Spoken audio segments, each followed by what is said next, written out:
Les temps modernes, la Révolution française et l'année 1789.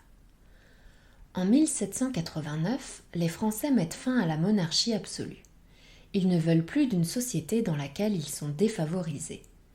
C'est la fin de l'Ancien Régime et le début de la Révolution française. La prise de la Bastille.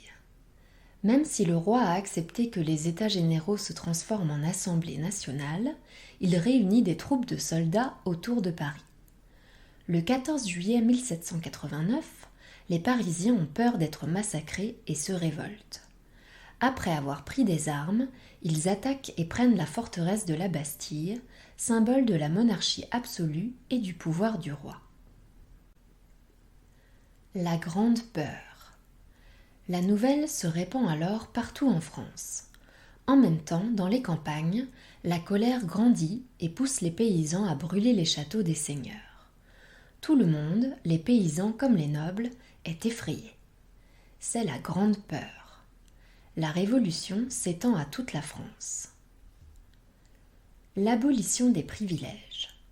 Le 4 août 1789, les députés, réunis à Versailles, votent l'abolition, la suppression, des privilèges des nobles et du clergé. Tous les Français deviennent égaux avec les mêmes droits et la même loi pour tous.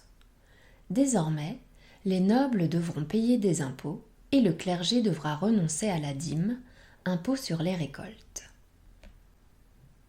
La Déclaration des droits de l'homme et du citoyen.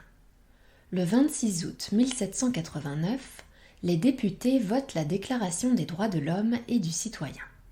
Ce texte indique les droits et les devoirs des citoyens. C'est un texte très important sur lequel s'appuie encore notre système politique actuel. Il garantit notamment l'égalité devant la loi, les libertés d'expression et d'opinion.